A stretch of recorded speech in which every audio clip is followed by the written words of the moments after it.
Passamos a palavra ao senhor Paulo Furtado. Puxa vida, o ministro não vai falar? Paulo Furtado, se me permite, eu quero inicialmente fazer uma saudação brevíssima. Prometo que eu trouxe aqui um improviso, como nós estamos no Brasil, eu devo chamar a atenção de quem vem de fora, porque eu trouxe um improviso pronto, em umas 2, 3 horas, coisa rápida, bem informal, inclusive. Mas eu não poderia me furtar de dizer da grande satisfação em receber aqui na nossa casa. Esse é o tribunal chamado no Brasil de Tribunal da Cidadania e, portanto, eu não vejo, nesse momento, outro tema tão pertinente quanto a este.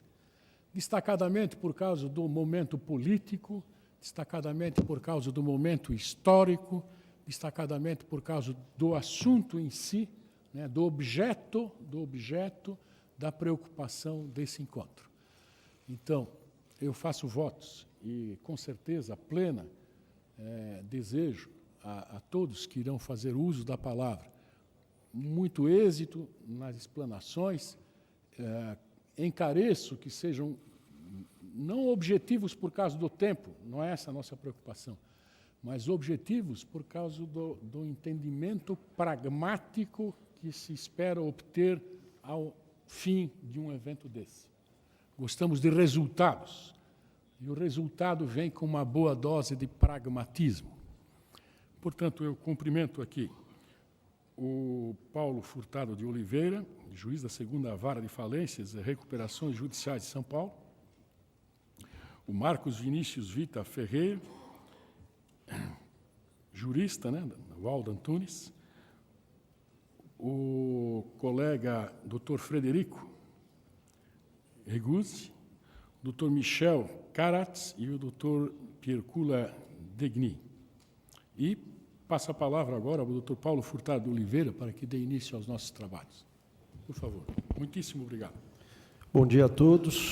Eu cumprimento todos os integrantes da mesa na pessoa do ministro Marco Buzzi. Também gostaria de agradecer o convite que me foi formulado pelo IBRA.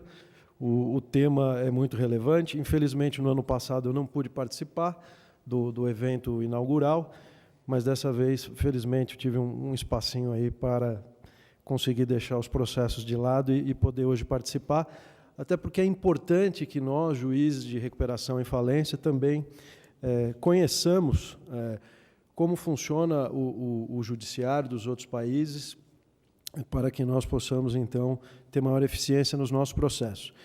E dentro desse espírito que mencionou o ministro Marco Buzzi, de pragmatismo, e também o que já foi mencionado pelos outros palestrantes dos painéis anteriores, eu vou procurar fazer algumas indagações aos nossos convidados estrangeiros para que eles possam nos explicar como é que funciona a jurisdição suíça na apreciação de pedidos formulados por credores ou, eventualmente, pela massa falida, enfim, para que eles nos expliquem como é que se dá o cumprimento das decisões judiciais brasileiras, não é?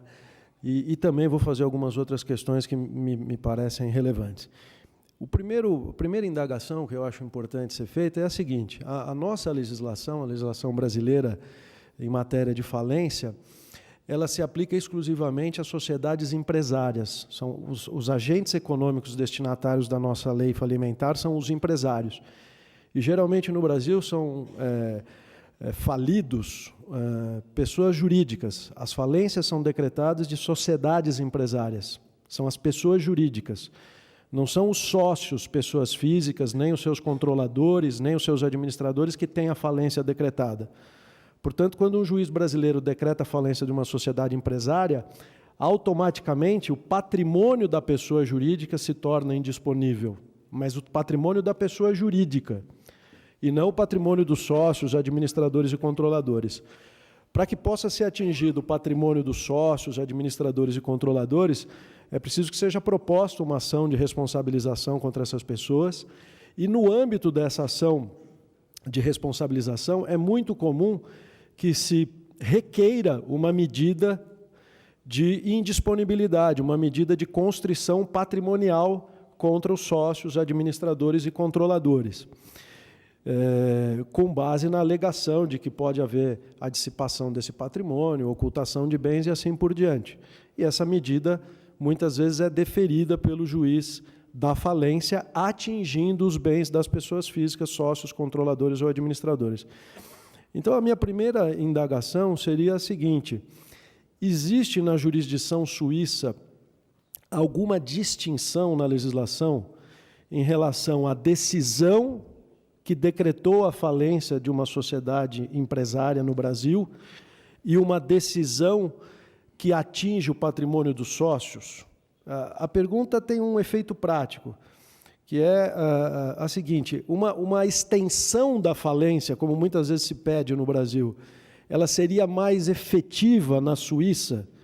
O alcance de uma sentença falimentar ou de uma decisão falimentar, estendendo os efeitos a sócios, controladores ou administradores, ela teria maior efeito, maior alcance, ou simplesmente a decisão na ação de responsabilização, atingindo as pessoas físicas, uma decisão provisória de caráter liminar, ela teria o mesmo efeito prático, ela conseguiria alcançar os bens desses administradores, controladores e sócios da pessoa jurídica. Então, essa é a primeira indagação que eu faço, e nem tocando no ponto da eventual fraude, do eventual desvio dos recursos da massa falida.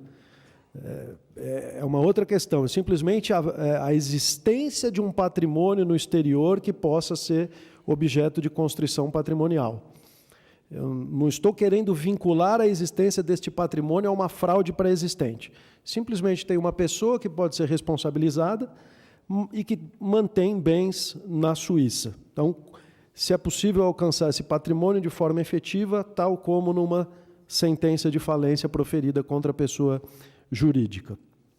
Então, essa é a minha primeira indagação. A segunda indagação, e confesso, enfim, a minha ignorância com relação à legislação suíça, mas a gente tinha uma impressão anterior muito ruim a respeito de como a Suíça permitia a ocultação de ativos. Eu me lembro até de um livro que eu cheguei a ler, uns trechos, que se chamava A Suíça Lava Mais Branco, não é? de um jornalista, se não me engano, suíço, que depois se tornou um parlamentar. E até uma época um colega me dizia: a Suíça lava mais branco e mais organizado. Não é só mais branco, ela faz uma lavagem mais organizada. Então, a minha indagação, depois de tudo que aconteceu nos últimos 20 anos, especialmente depois dos atentados de 11 de setembro, quer dizer, a Suíça continua sendo tão procurada como foi antes para ocultação de ativos, não é? Ela é um paraíso fiscal ainda.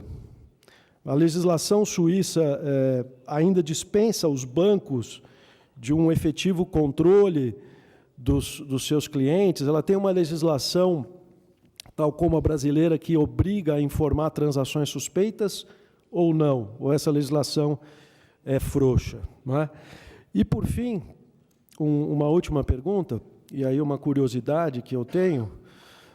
A União Europeia recentemente editou uma diretiva a respeito da insolvência empresarial, procurando uniformizar a legislação entre os países europeus a respeito da insolvência, especialmente para procurar criar mecanismos de recuperação das empresas na fase pré-insolvência.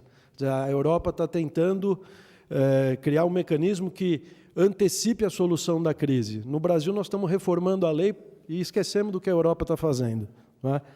Em vez de a gente aproveitar o que eles... Porque se eles estão chegando nesse ponto na Europa, é porque eles já sofreram antes. Então, a gente talvez tivesse que pegar essa sugestão, essa orientação europeia e trazer para cá. Por que não criar mecanismos de antecipação da insolvência no Brasil? Não é?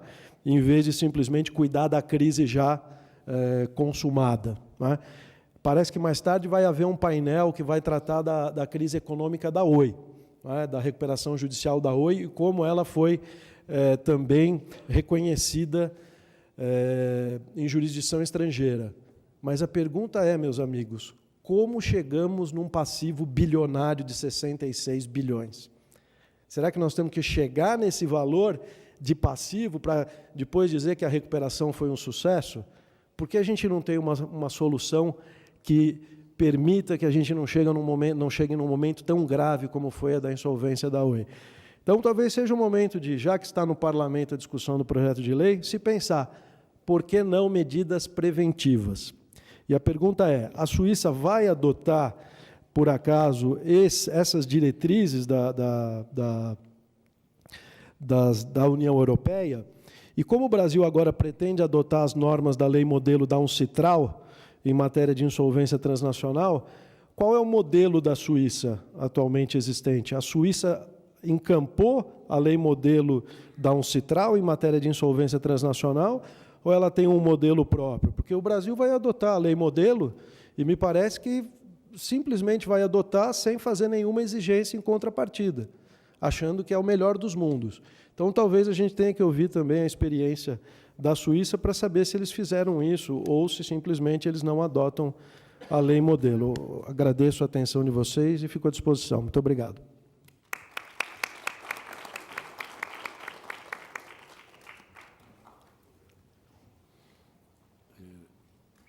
Aqui me foi passado como a segunda fala do doutor Marcos Vinícius.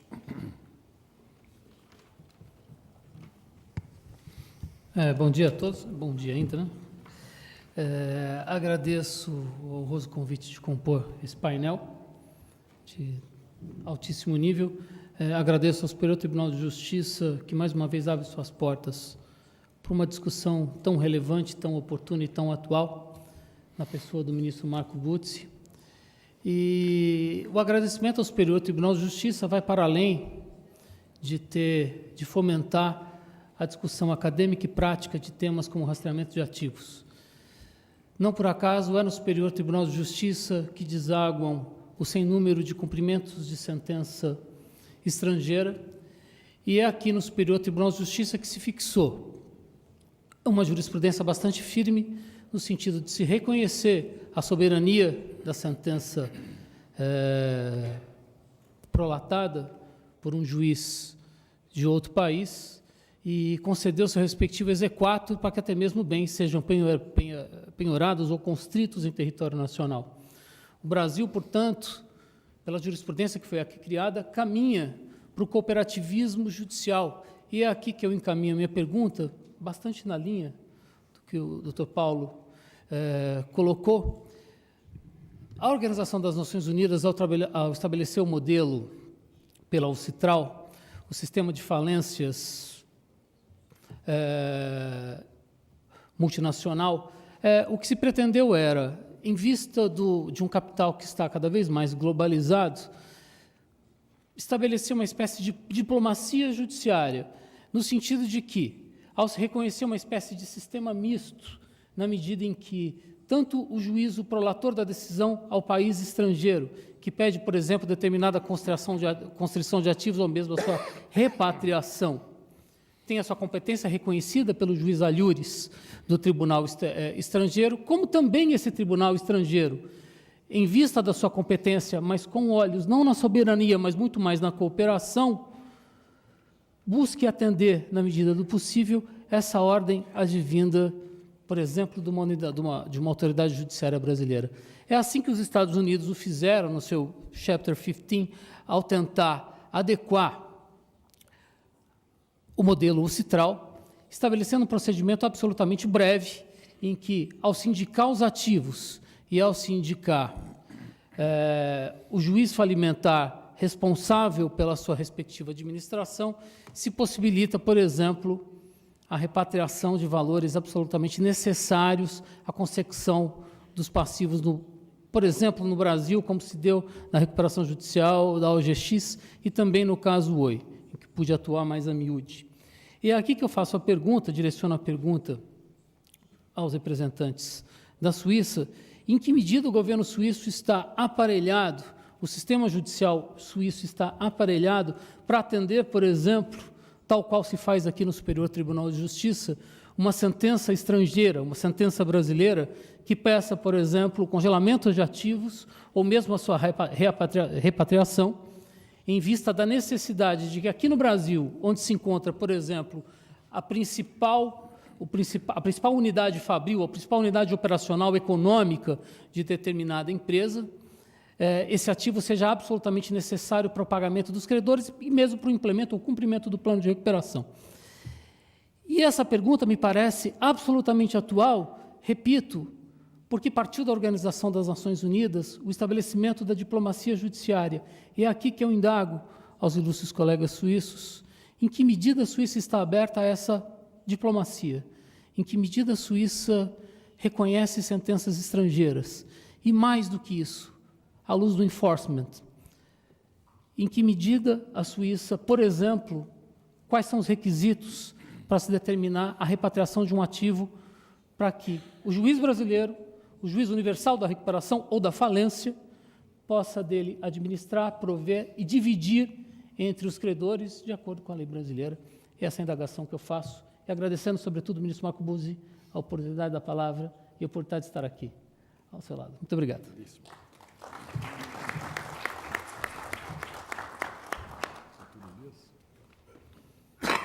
Tem a palavra, doutor Elias.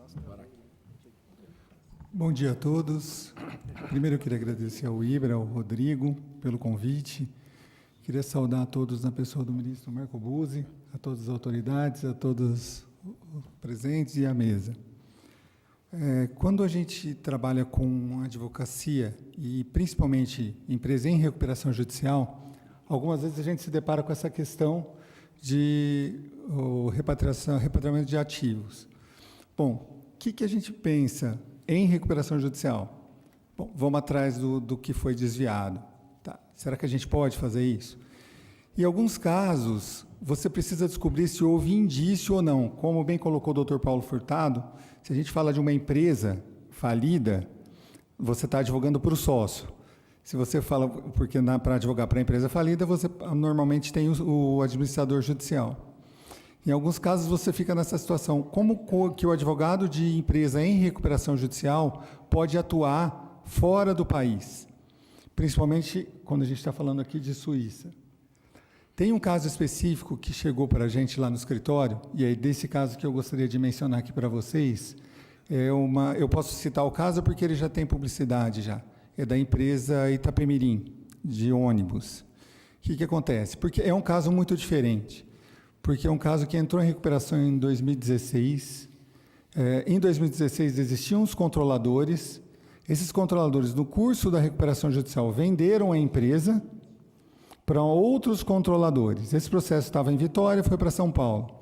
O que acontece? Foram descobertos indícios de desvio pelos controladores de patrimônio da empresa recuperanda. Com base nesses indícios de desvios da empresa recuperanda, foi instaurado um procedimento em Miami, na Flórida, pela Chapter 50, como bem mencionou o Dr. Marcos Vinícius. Tá. O que é o curioso dessa situação? É que, normalmente, você seria o administrador judicial, porque seria a empresa recuperanda que iria fazer isso, ou a falida. E, nesse caso, não foi. Foi o advogado, e, nesse caso, inclusive, fui eu. Por quê? Porque foi um pedido que foi feito dentro do plano de recuperação judicial, foi dado vista ao administrador judicial, ao juízo. Os credores decidiram, sim, investir o advogado para ser o representante legal representante da empresa, não o representante legal, apesar dos advogados de terem os advogados que estão atuando lá na jurisdição da Flórida. E o juiz da Flórida, nesse caso, entendeu que poderia ser, sim, o advogado da recuperando o representante da empresa. Como bem colocou o painel anterior sobre Jersey, estava falando sobre trustee, mas eu faço uma analogia aqui. Ele estava explicando que em Jersey a recuperanda, o advogado, pode inclusive demitir, etc. Ou seja, a questão é, o advogado da empresa recuperanda foi nomeado como representante lá, autorizado pela Assembleia, e tudo que for buscar de patrimônio lá, em primeiro instante, vai ser para pagar credores, na proporção do plano. Isso eu achei uma situação interessante e foi instaurado lá. A pergunta que eu faço é, na Suíça, seria possível um advogado de recuperação judicial ser investido? E qual que são os requisitos que são utilizados lá para ser nomeado um representante da empresa, representante internacional da empresa num procedimento de insolvência? Agradeço a atenção de vocês. Obrigado.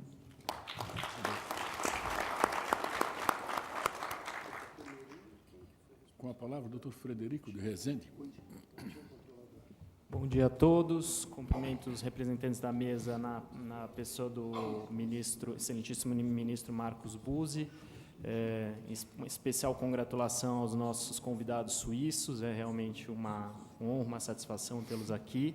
Certamente vão elucidar diversas dúvidas que os demais representantes da mesa aqui já apontaram. Meus questionamentos vão muito na mesma linha dos questionamentos feitos principalmente pelo Dr. Paulo Furtado. Relembro aqui que a legislação suíça, não sei se todos estão a par disso, mas a Federal Code on Private International Law suíça, ela sofreu uma recente reforma que entrou em vigor em janeiro deste ano. A Suíça não adotou a lei modelo da Ancitral e também não adotou o regulamento 848 de 2015 da União Europeia, mas me parece, ao que eu analisei essas questões, houve um imenso avanço em termos de cooperação internacional na legislação suíça. Para aqueles que tiverem curiosidade, eu indico como material de leitura o Insol Technical Paper, série número 41 de novembro de 2018, que traça todo um panorama em relação a essa reforma e os pontos-chave da reforma sofrida na legislação suíça. E eu vou citar 4 pontos-chave que, na minha opinião, foram ou serão determinantes na resposta desses questionamentos formulados pelo Dr. Paulo e pelo questionamento que eu farei aqui também em complemento ao questionamento dele. Essa inovação legislativa suíça, primeiro, ela aboliu a requisição de reciprocidade. Então, antes eles exigiam uma reciprocidade do país, da jurisdição que estivesse fazendo o requerimento do cumprimento de alguma ordem, em caso análogo. Segundo, eles passaram a reconhecer decisões de cortes estrangeiras desde que ficasse demonstrado que aquela corte estrangeira do processo de insolvência fosse o COMI, o Center of Main Interest. E eles dispensaram, o terceiro ponto, foi a dispensa da instauração de um processo auxiliar de falência na Suíça para que houvesse o cumprimento de uma eventual decisão estrangeira, algo que era uma exigência e que trazia uma certa burocracia no cumprimento dessas determinações de cortes estrangeiras.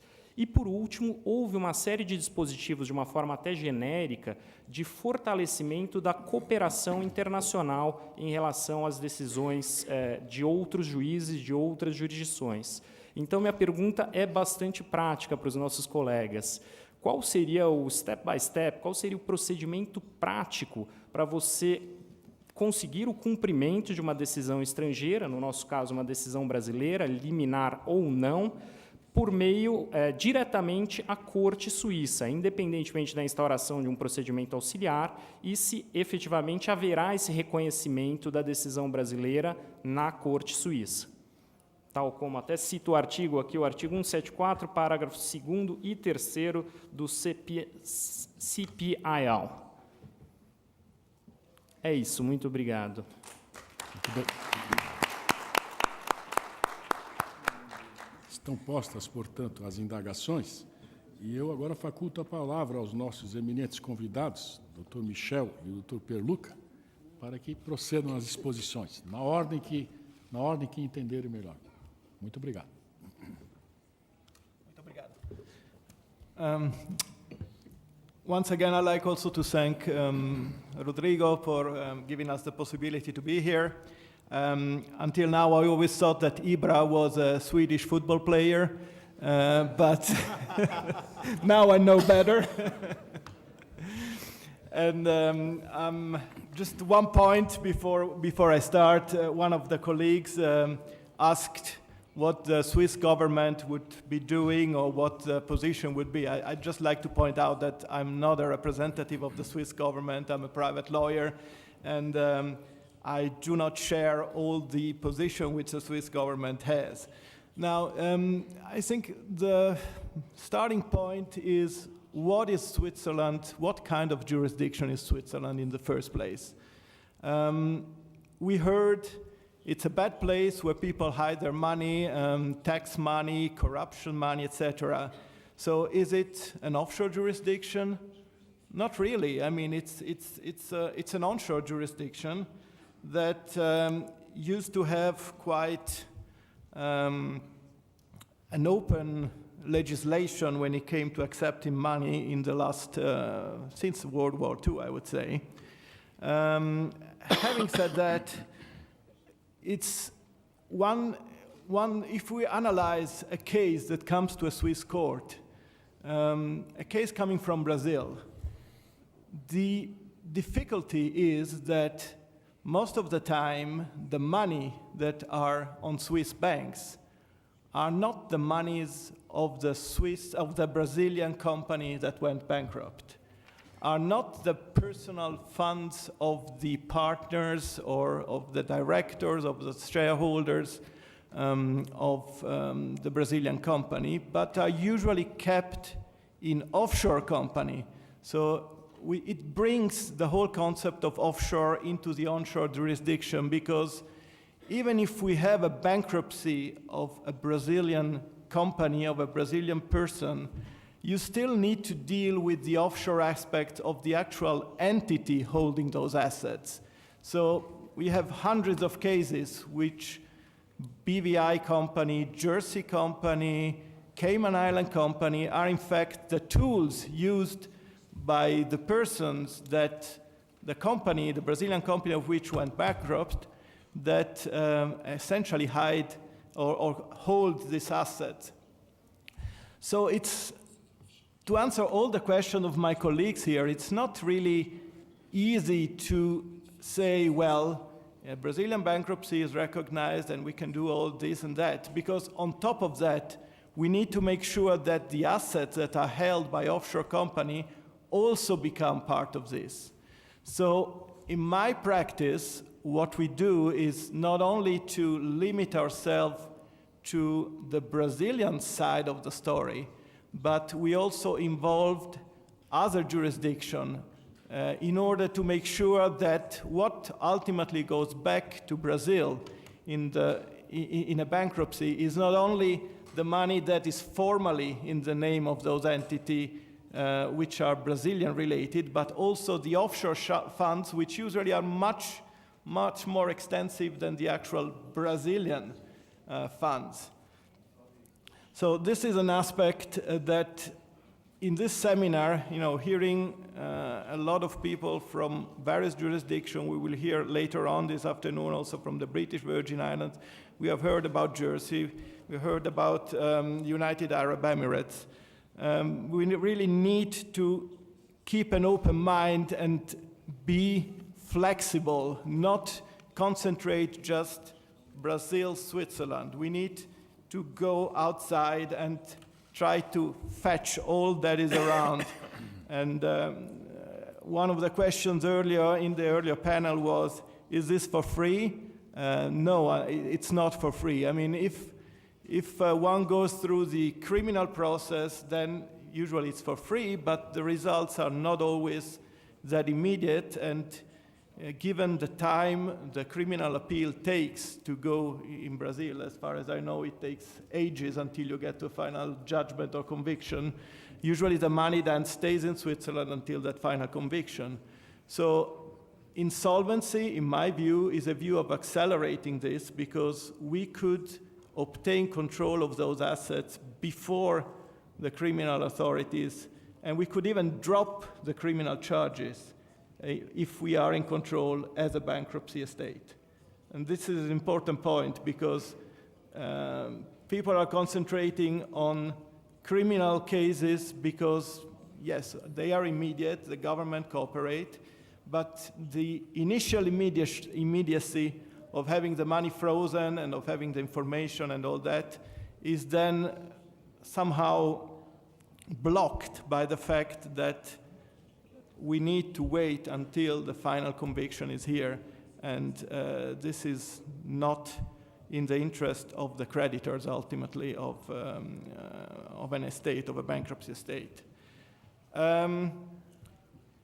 I'd like to start from the last question, addressing the changes in the Swiss recognition proceedings.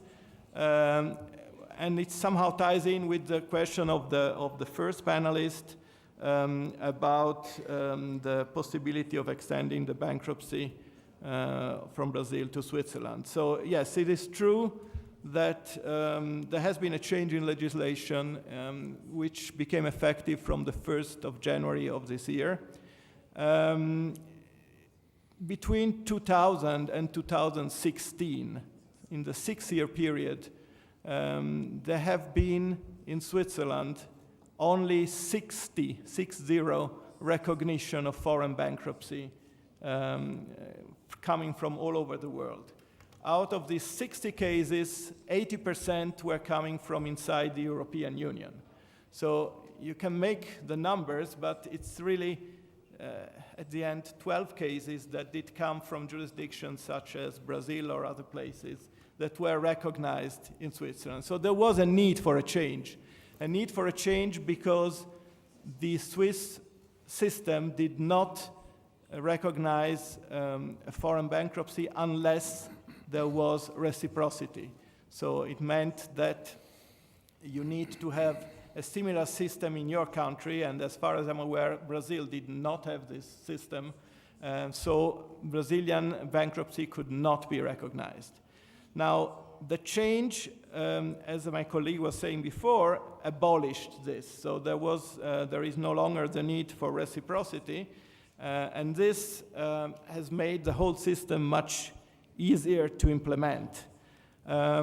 However, there is still one point that is still needs to be fulfilled, meaning that a Brazilian bankruptcy trustee, receiver cannot just go to Switzerland and start asking information about bank accounts to the bank or try to obtain control of the asset. It still needs to go to a court and have his decision recognized. So there is a procedure which has become much easier to comply with, but you need to have a judgment of a Brazilian court which you need to file with a court in Switzerland where you assume that there will be assets.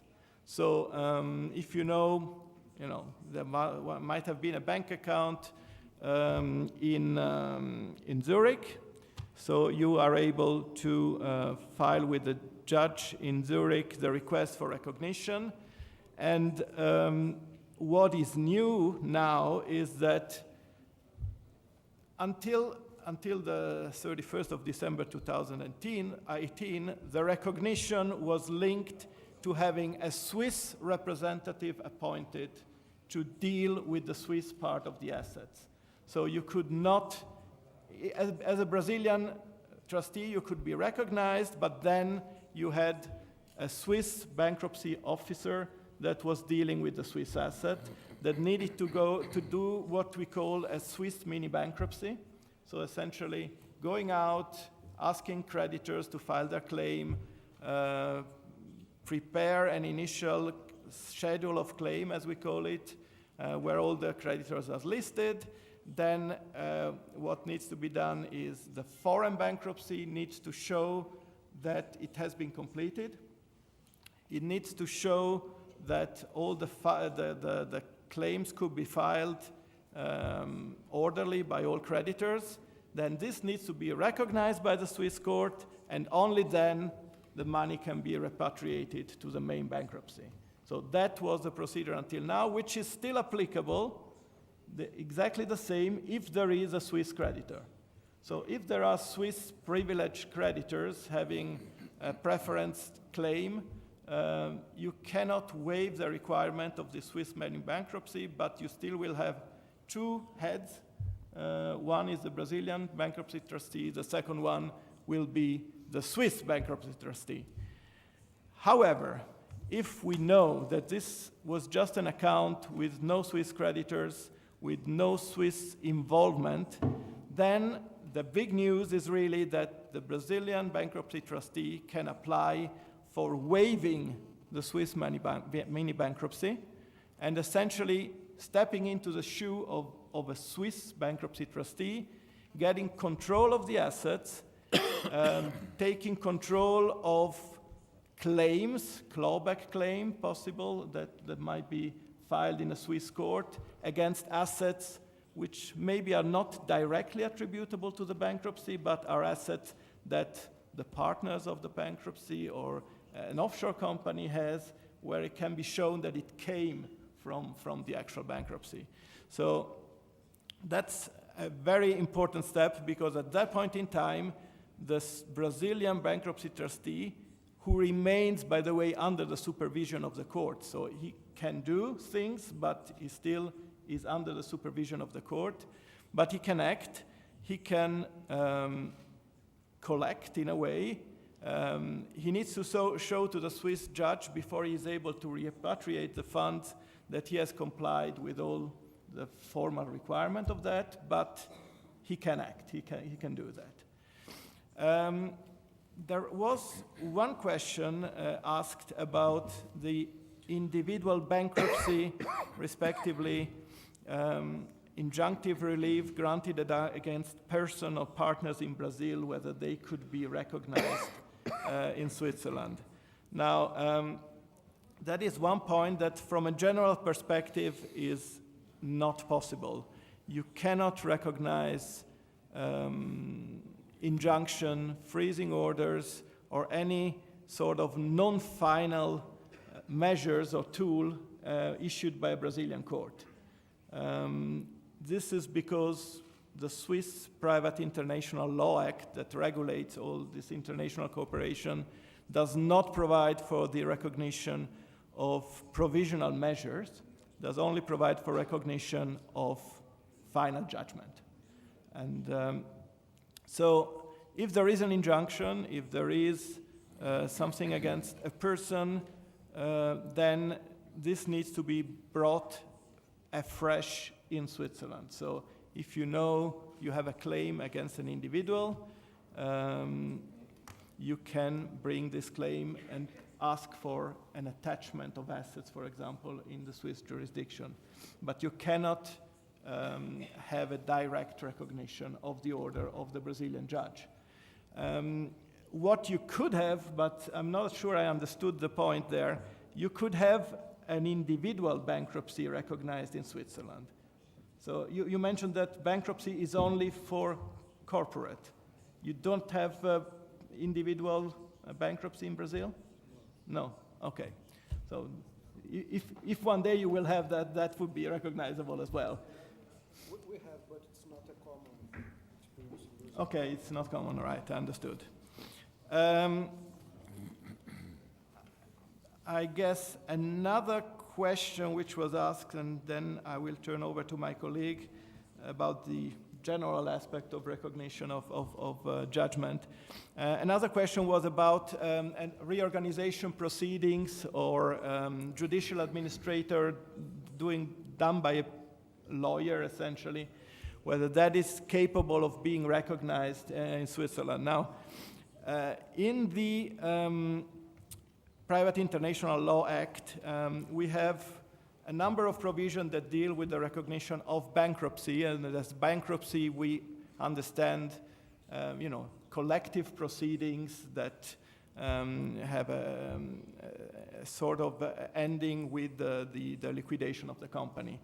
Now, reorganization proceedings are put at the very end of this chapter in one single provision, and that says that reorganizational issues or similar proceedings which are subject to a judge order can be recognized by essentially adopting the same principle as the main bankruptcy. So I cannot answer your question directly because I would need to see exactly what type of proceedings you had in the US with the Chapter 15, I understand. But there have been one case actually with a Brazilian airline where there was a reorganization proceedings, and there was one creditor that had frozen an airplane in Switzerland. And the Brazilian reorganizator or trustee there was able to have his position recognized in Switzerland, and essentially that plane then fall into the ancillary Swiss bankruptcy and was not subject to the individual claim of the creditor. So that's obviously, if somebody is quicker and is able to put its money on it, then the bankruptcy trustee, if he acts swiftly, can get into the same position. So I hope to have answered most of the questions in relation to the bankruptcy, and I'd like to turn over to Pierluca to deal with the more general aspect of recognition of judgments. Thank you, Michele. Thank you, Rodrigo, and all the staff for the perfect organization of this event.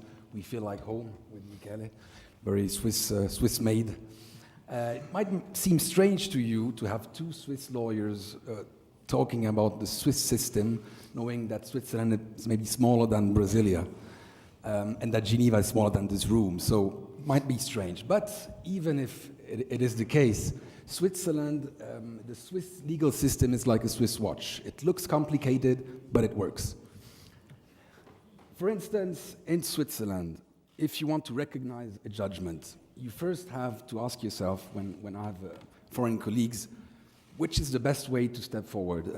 To collect the information. If you already have the information, then the first answer, let's go civil, because it's faster and because it's safer, I want to say. If you don't have the information, maybe you go through the criminal, because then the public prosecution will do the job for you, knowing that it's difficult to have a private detective to identify the assets. Even if it's used, it's difficult to find out the information without breaking the law. So that's the first point I would like to raise. Swiss legislation, is it still a tax haven? It is not. It changed, but it was. Of course it was. And it's like this French politician who addressed a word to a Swiss politician saying, "You still live in a tax haven." And the Swiss said, "No, I do not, but you live in a tax hell." That's the difference. Now, to go through the criminal side, we have an international treaty between Switzerland and Brazil. Most of you already know that. It was used in the last years many times. For example, there are many examples. Lava Jato case, we had many proceedings, ongoing proceedings in Switzerland on a federal level and on the cantonal level. That's also first difficulty to present. We have 23 different cantons in Switzerland. We only unified the procedure codes, civil and criminal, 8 years ago, only 8 years ago. So you see, this was the first step, and many things changed also thanks to this unification. On a criminal level, there is a difference, for example, between Zurich and Geneva. That's maybe the reason why we are two here to present the Swiss legal system. Even if it's 50 minutes flight, there is a difference in the approach of the judges. And correct me if I'm wrong, but it's also because the German style of interpreting a criminal complaint, it's not the same as the, I would say, Geneva, more Latin way. A criminal complaint filed in Geneva for a kind of civil matters or that has civil color will go through and not in Zurich.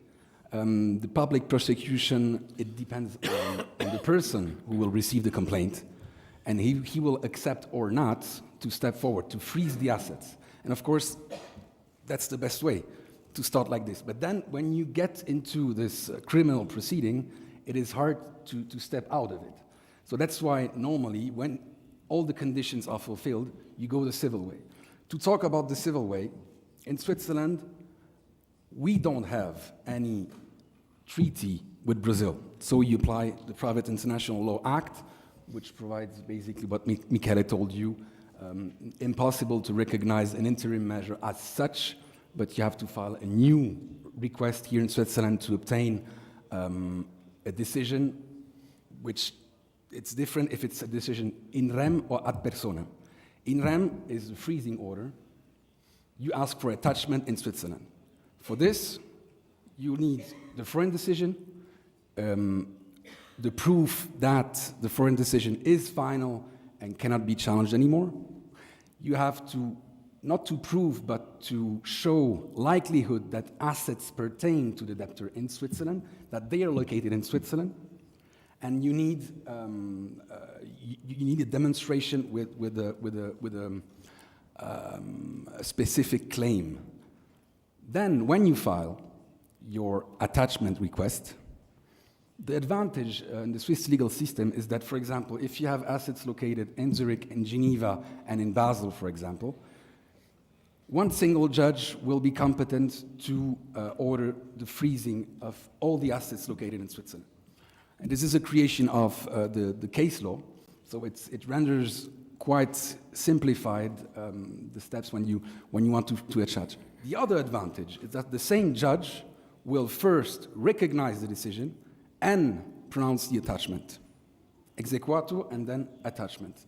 So it seems kind of strange because you have very different systems and approaches and cultures between our cantons, but it's quite simple. So if you have a decision, a final decision, and you know that you have assets in Switzerland, the best way is, of course, to obtain an attachment order.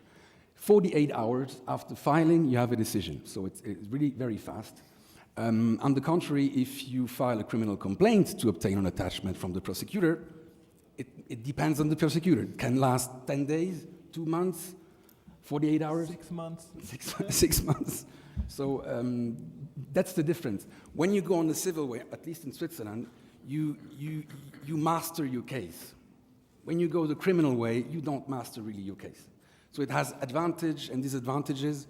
And to answer this question that was raised, how to identify assets. Again, I think it's, in most of the cases I deal with, it's the cooperation between lawyers. All the information that allows you to attach something in Switzerland comes from abroad. A lot of information. So that's the first part of the job. The other advantage, for example, if you go criminal, is that the federal prosecution, and in Geneva and also in Zurich, they have specific prosecutors that are dealing with complex business crime cases. So they have financial analysts, and they really do a very good job in terms of asset tracing. So that's also the advantage, because if you go the civil way, you have to do the job yourself, and it costs a lot of money, of course.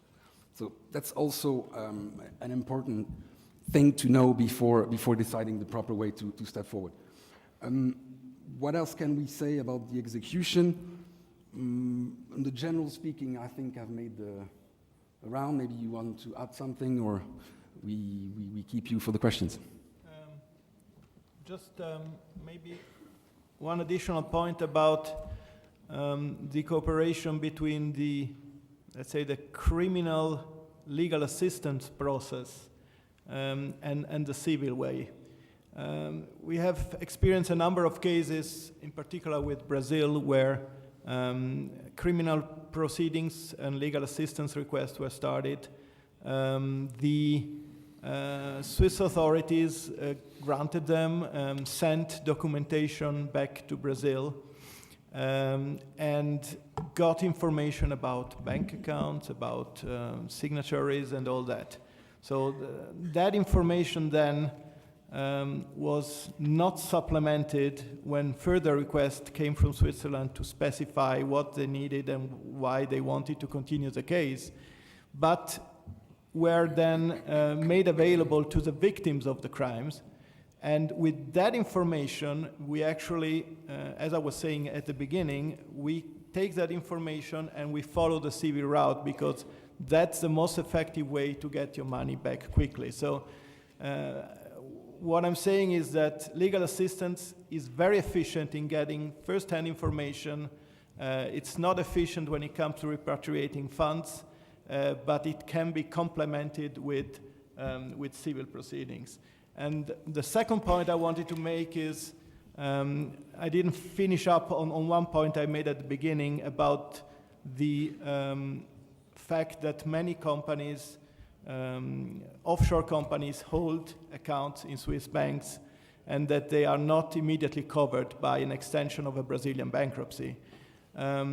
We experienced that a very effective way is to actually go to the offshore jurisdiction and have those companies put into bankruptcy or liquidation by the Brazilian bankruptcy trustee. So he has a claim against the person that is behind it.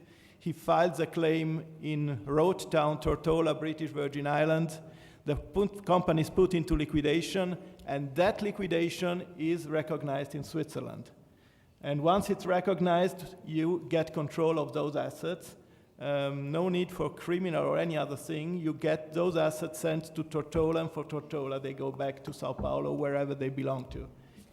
It's very effective, it's very fast, and it's not that expensive as bringing attachment proceeding or other proceedings.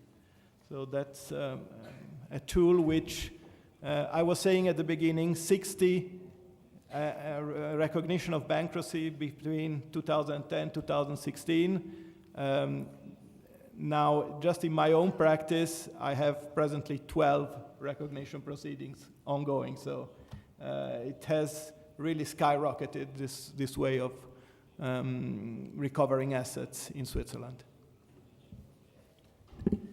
If I may sorry. Maybe can be interesting for you to know that is considered to be an asset also a credit. So, for example, if a Swiss company owes money to your debtor, you can attach that credit directly with the company. And this is, of course, a very useful tool because you can really harm your debtor also in terms of reputation by asking the attachment of that credit. And the other point I wanted to add concerning the international mutual assistance between Brazil and Switzerland, recently we faced many decisions where the federal prosecutor lifted the attachment because nothing happened within the foreign proceeding, not only Brazil, also other countries. And that's basically because Swiss are very Swiss, and they want their foreign colleagues to show that something is going on. They don't want to be used as the attachers, and you know, also for political reasons. For example, was one case which changed many years ago. Before, it was very easy to attach a foreign state asset pertaining to a foreign state in Switzerland. Now it's quite impossible because you need a link with Switzerland. It's also a creation of the case law, which is absolutely not legal, but they created this to protect assets pertaining to foreign states in Switzerland. I don't know if we really agree with this position of the Federal Supreme Court, but that's what is happening now. Yeah. I don't.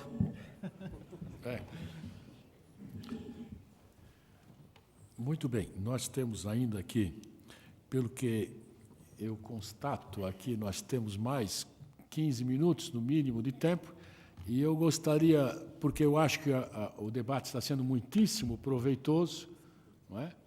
Então eu coloco à disposição dos demais colegas que compõem aqui a mesa ou painel de debate, se há mais alguma indagação ou alguma colocação que os colegas brasileiros desejassem ou desejam fazer.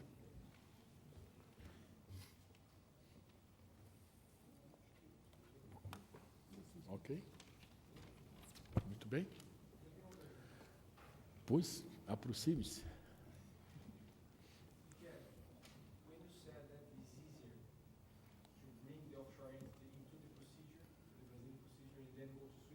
Mm-hmm. How the Swiss court will receive? Por favor, repita, por gentileza. Michele mentioned that it might be easier to bring the offshore entity into the bankruptcy file or the main file in Brazil, and then go to Switzerland to have access or freeze or the assets. how the Swiss court will perceive if the decision that brings the offshore entity inside the bankruptcy file was issued by the Brazilian court, not by the BVI court, for instance. Let's say we show that the victims are in Brazil, the money was taken out from Brazil, and then we ask for to pierce and bring this entity into the file. How does the Swiss court will perceive that? It would not recognize it. The only possibility, in the recent change of law, as our colleague was saying, there has been an acceptance that the center of main interest of a company does not necessarily be in the jurisdiction, but could be, let's say, all the activities of the company, of the offshore company, were conducted out of Brazil. In that case, it would be possible to have it recognized. But the threshold to prove that is quite high. So it's a little bit more complex, the case to bring, but not impossible. But if you just say, this is a we opened a bankruptcy of a BVI company in Brazil without showing that it was a center of main interest of the activity, then it's probably not possible. Thank you. Muito bem. Todos satisfeitos. Eu quero, então, agradecer ao Dr. Paulo Furtado, o Marcos Vinícius, o Elias Mubarak, o Frederico Rezende, os nossos eminentes convidados da Suíça, o Dr. Michel e o Dr. Pierluca. E quero também fazer um agradecimento especial pelo gentilíssimo convite que me foi feito pelo Dr. Crico, cumprimentá-lo também por participar da organização do evento, assim como o ministro Moura Ribeiro e o meu caríssimo amigo Carlos Matias. Continuo achando que encontros como esses, sediados aqui, ainda que não organizados, mas sediados aqui pelo STJ, são muito proveitosos. Estamos sempre à disposição de todos os senhores, porque essa casa aqui, além de ser da cidadania, é a casa de todos nós. Não é? É uma casa pública, uma casa de todos nós. Muitíssimo obrigado. Está encerrado o evento.